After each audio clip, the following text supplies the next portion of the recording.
Hello friends, मैं हूं Shashank and you are most welcome in my YouTube channel super English class. Friends, आज के इस वीडियो में हम बहुत ही important sentence past indefinite tense के बारे में डिस्कस करने वाले हैं और साथ ही हम एग्जाम्पल की मदद से समझेंगे कि कहां पर आपको सेकेंड फॉर्म का यूज़ करना है और कहां पे आपको फर्स्ट फॉर्म का यूज़ करना है। और साथ ही हम इसमें WH वर्ड से सेंटेंस बनाना भी सीखेंगे।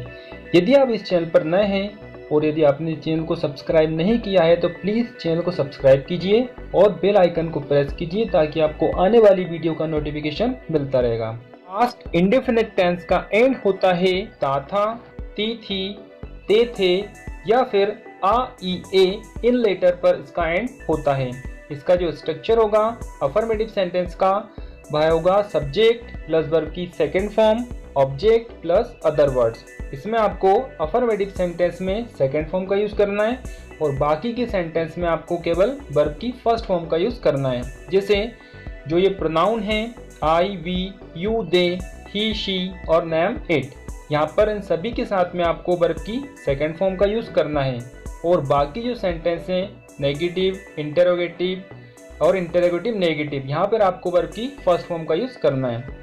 फर्स्ट एग्जाम्पल देखते हैं। वह पत्र लिखता था, इंग्लिश होगी ही रॉट लेटर। यहाँ पे देखिए राइट की सेकेंड फॉर्म रॉट का यूज किया गया है। एंड नेगेटिव देखिए वह पत्र नहीं लिखता था, he did not write letter. Helping verb did लगी हुई है तो आपको केवल वर्ब की फर्स्ट फॉर्म का यूज करना है। जैसे राइट की सेकेंड फॉर्म रॉट है और नीचे आपको वर्ब की फर्स्ट फॉर्म दिख रही होगी। इंटरोगेटिव होगा क्या वह पत्र लिखता था, इसमें आपको हेल्पिंग वर्ब स्टार्टिंग में रखना है। डिड ही राइट लेटर, क्या वह पत्र नहीं लिखता था, इंग्लिश होगी did he not write letter. देखिए यहाँ पर केवल एक ही सेंटेंस अफर्मेटिव सेंटेंस में आपको सेकेंड फॉर्म का यूज करना है और बाकी जो सेंटेंस हैं इनमें आपको हेल्पिंग वर्ब डिड लगी हुई है तो केवल आपको वर्ब की फर्स्ट फॉर्म का यूज करना है। चलिए देखते हैं नेक्स्ट एग्जाम्पल। तुम स्कूल गए, इंग्लिश होगी यू वेंट टू स्कूल। गो की सेकेंड फॉर्म वेंट यहाँ पर लगी हुई है। तुम स्कूल नहीं गए, you did not go to school. यहाँ पर देखिए नेगेटिव सेंटेंस में हेल्पिंग वर्ब डिड लगी हुई है तो आपको केवल वर्ब की फर्स्ट फॉर्म का यूज करना है। जैसे गो फर्स्ट फॉर्म है। इंटरोगेटिव देखिए क्या तुम स्कूल गए, did you go to school. इसमें हेल्पिंग वर्ब फर्स्ट में रखना है आपको। क्या तुम स्कूल नहीं गए, did you not go to school. तुम अंग्रेजी पढ़ाते थे, इंग्लिश होगी यू टॉट इंग्लिश। यहाँ पे टीच की सेकेंड फॉर्म टॉट। नेगेटिव तुम अंग्रेजी नहीं पढ़ाते थे, इंग्लिश होगी you did not teach English. यहाँ पर देखिए हेल्पिंग वर्ब डिड है तो यहाँ पे फर्स्ट फॉर्म टीच लगी हुई है। क्या तुम अंग्रेजी पढ़ाते थे, डिड यू टीच इंग्लिश। क्या तुम अंग्रेजी नहीं पढ़ाते थे, did you not teach English. उसने मुझसे जाने के लिए कहा, ही टोल्ड मी टू गो। उसने मुझसे जाने के लिए नहीं कहा, he did not tell me to go. क्या उसने मुझसे जाने के लिए कहा, did he tell me to go. And last होगा क्या उसने मुझसे जाने के लिए नहीं कहा, did he not tell me to go. Next देखते हैं। वह पूछना भूल गया, होगी ही फॉरगॉट टू आस्क। वह पूछना नहीं भूला, इसकी इंग्लिश होगी he did not forget to ask. क्या वह पूछना भूल गया, did he forget to ask. क्या वह पूछना नहीं भूला, did he not forget to ask. तुम जाना चाहते थे, इंग्लिश क्या होगी यू वांटेड टू गो। तुम जाना नहीं चाहते थे, you did not want to go. क्या तुम जाना चाहते थे, did you want to go. क्या तुम नहीं जाना चाहते थे, did you not want to go. तुम उसके बारे में जानते थे, यू न्यू अबाउट हिम, यहाँ पे देखिए नो की सेकेंड फॉर्म न्यू का यूज किया गया है। तुम उसके बारे में नहीं जानते थे। You did not know about him, यहाँ पे डिड लगा हुआ है तो आपको वर्ब की फर्स्ट फॉर्म नो का यूज करना है।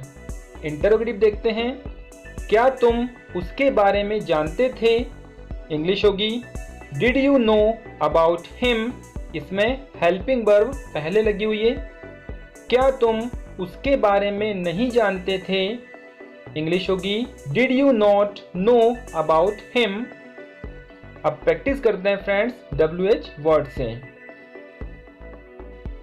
तुमने उससे मेरे बारे में क्या कहा, इंग्लिश होगी What did you tell him about me, यहाँ पे क्या के लिए what लगा हुआ है। तुमने उससे कब पूछा, When did you ask him, यहाँ पे कब के लिए इंग्लिश क्या होगी when। तुम क्यों नहीं गए, Why did you not go, यहाँ पे क्यों की इंग्लिश क्या होगी why। वह कल क्यों नहीं आया, Why did he not come yesterday, वह कहाँ से आता था, Where did he come from। तुम बस से कहाँ जाते थे, Where did you go by bus। तुमने अंग्रेजी कैसे सीखी, How did you learn English, यहाँ पे कैसे की इंग्लिश क्या होगी how। तुमने यह कैसे किया, How did you do this। तुम पूछना कैसे भूल गए, How did you forget to ask। उसने यह सवाल हल कैसे किया, How did he solve this sum। तुमने यह किस लिए खरीदा, इंग्लिश होगी What for did you buy this and What did you buy this for। आप इसको दोनों तरह से बोल सकते हैं। उसने यह किस लिए किया, इंग्लिश होगी What for did he do this and What did he do this for। दोनों तरह से आप इस सेंटेंस को बना सकते हैं। वह किस समय गया, किस समय की इंग्लिश होगी at what time। at what time did he go। तुम किस समय आए, at what time did you come। वह किसके साथ रहता था, with whom did he live। वे किसके साथ गए, with whom did they go। तुमने मना क्यों कर दिया, why did you deny। वह आज क्यों नहीं आई, why did she not come today। तुमने उसे क्यों बुलाया, why did you call him। उसने तुम्हारी बुराई क्यों की, why did he decry you। उसने झूठ क्यों बोला, why did she tell a lie। तुम क्या कहना चाहते थे, what did you want to say। Okay friends, I hope कि आपको बहुत अच्छे से समझ में आया होगा। तो मिलते हैं हम नेक्स्ट वीडियो में, तब तक के लिए बाय।